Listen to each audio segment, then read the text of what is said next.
കുളുക്കുമല യാത്രയുടെ off road ജേർണിയുടെ പോർഷനാണ് ഈ കാണിക്കുന്നത്. ഈ വഴി കൂടെ പോയിട്ട് വേണം നമുക്ക് സൺറൈസ് കാണാൻ.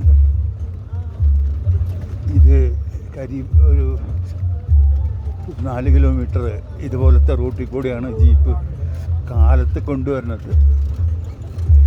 ഇങ്ങനെ പക്ഷേ സൺറൈസ് കാണാൻ വളരെ ഭംഗിയായിരുന്നു.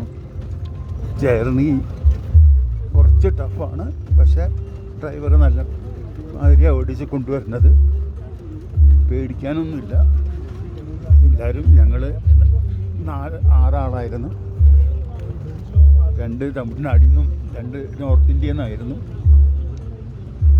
വളരെ നല്ലൊരു ടീമായിട്ട് പോയി നല്ല മാതിരി കാണാൻ സാധിച്ചു. മേഘമൊന്നും ഉണ്ടായിരുന്നില്ല, അതുകൊണ്ട് തടസ്സങ്ങളില്ലാതെ ഈ സൺറൈസ് കുളുക്കുമലയിലെ മൂന്നാർ കുളുക്കുമലയിലെ സൺറൈസ് കാണാൻ സാധിച്ചു.